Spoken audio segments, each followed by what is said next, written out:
Baghdad के पास एक छोटी बस्ती थी जहां एक बूढ़ा शख्स अपनी जिंदगी के आखिरी दिन गुजार रहा था। हकीम नाम था उसका, एक शांत और बुद्धिमान इंसान। उसके 5 बेटे थे जिनमें सबसे बड़ा यूसुफ एक जमींदार था। यूसुफ दिन भर खेतों में मेहनत करता, जमीन को संवारता और फसलों की देखभाल करता।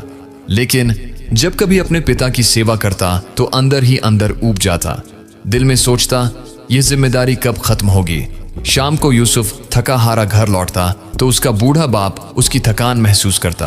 हकीम के दिल में बेपनाह मोहब्बत थी, मगर कुछ कहने के बजाय सिर्फ अपनी नजरें झुका लेता। कुछ समय बाद हकीम ने यूसुफ के बर्ताव में बदलाव महसूस किया। वह समझ गया था कि यूसुफ अब अपने बूढ़े बाप को एक बोझ समझने लगा है। उसकी बेरुखी हकीम के दिल को दुखी कर रही थी। एक दिन हकीम ने यूसुफ को बुलाया और कहा, बेटा, मुझे मालूम है कि तुम पर बोझ बढ़ गया है। तुम फिक्र मत करो, मैं ज्यादा दिन तुम्हारे साथ नहीं रहूंगा। 2-4 दिन बाद मैं किसी और बेटे के पास चला जाऊंगा। यूसुफ यह सुनकर खामोश रहा। दिल में हल्का सा पश्चाताप तो हुआ, मगर रोकने वाले अल्फाज उसके होंठों तक नहीं आए। कुछ दिन बाद हकीम ने यूसुफ का घर छोड़ दिया और अपने दूसरे बेटे फारूक के पास चला गया। फारूक एक कामयाब व्यापारी था जो माल और दौलत का मालिक था, लेकिन उसका रवैया भी यूसुफ से बेहतर न था। फारूक की पत्नी अपने ससुर को नफरत की नजर से देखती। वह उनसे बात तक करना पसंद नहीं करती थी। हकीम दिन भर एक कोने में चुपचाप बैठा रहता, लेकिन अपनी तकलीफ कभी जुबान पर न लाता। एक दिन फारूक ने अपने पिता से कहा, बाबा, आपको मेरे साथ काम करना चाहिए ताकि आपकी मौजूदगी का कुछ तो फायदा हो। वह बूढ़ा शख्स जो अब चलने से भी मजबूर था, कौन सा काम करता, मगर हकीम खामोश रहा क्योंकि वह जान चुका था कि फारूक सिर्फ जिम्मेदारी के पैमाने से देख रहा है, मोहब्बत से नहीं। फारूक की पत्नी ने एक दिन कहा, यह बूढ़ा शख्स हमें और परेशान कर रहा है। इनके और भी बेटे हैं, वहां जाकर भी तो रह सकते हैं। फारूक भी एक कमजोर इंसान था। उसने अपने बाप से बेरहमी से कहा, बाबा, अगर आप चाहें तो दूसरे बेटे के पास चले जाएं, मैं आपके इलाज के पैसे दे दूंगा। ये अल्फाज हकीम के दिल पर छुरी की तरह चले। उसने बिना कुछ कहे घर छोड़ दिया और तीसरे बेटे उस्मान के पास चला गया।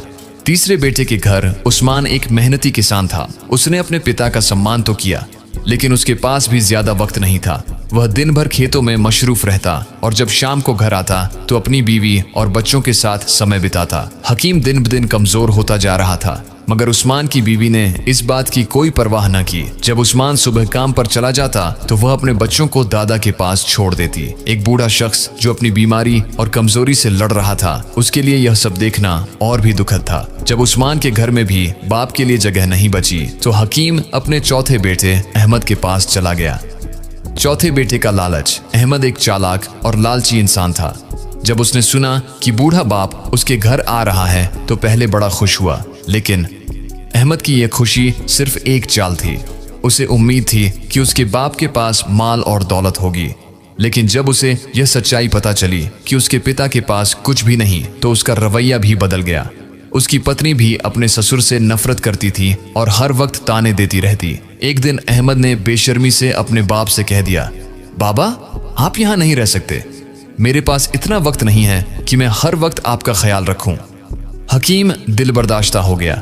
अब उसके पास सिर्फ एक ही बेटा बचा था, अब्दुल्लाह। अब्दुल्लाह का प्यार और फर्ज अब्दुल्लाह सबसे छोटा बेटा था और बेहद गरीब भी। वह रोज मजदूरी करता, लेकिन जो भी पैसा कमाता अपने बाप के इलाज और घर की जरूरतों पर खर्च करता। उसकी बीवी भी बहुत ईमानदार और नेक थी। वह अपने ससुर की इज्जत करती और उनका पूरा ख्याल रखती। अब्दुल्लाह और उसकी बीवी की मोहब्बत और सेवा देखकर हकीम दिल से दुआएं देने लगा, लेकिन वक्त गुजरने के साथ बूढ़ा हकीम बीमार पड़ गया। अब्दुल्लाह अपने बाप की हालत देखकर रोता और दुआ करता, बाबा, अल्लाह करे आप ठीक हो जाए ना।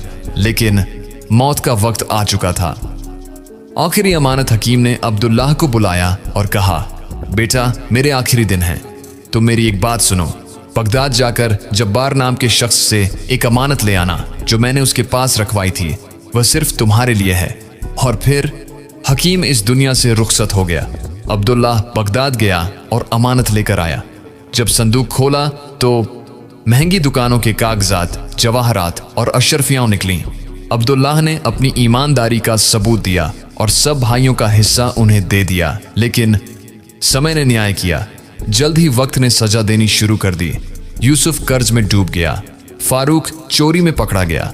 अहमद धोखाधड़ी करके बर्बाद हो गया। सिर्फ अब्दुल्लाह था जो तरक्की करता गया। ये सब बाप की दुआओं का असर था। सबक माँ बाप की इज्जत और मोहब्बत करो, वरना वक्त तुम्हें नहीं छोड़ेगा। बाप के साथ की गई बुरी सलूक का सबक जिंदगी के किसी न किसी मोड़ पर जरूर मिलता है। सिर्फ मोहब्बत और ईमानदारी ही इंसान को कामयाबी तक ले जाती है। अगर यह कहानी पसंद आई हो तो वीडियो को लाइक करें, शेयर करें और चैनल को सब्सक्राइब करना न भूलें।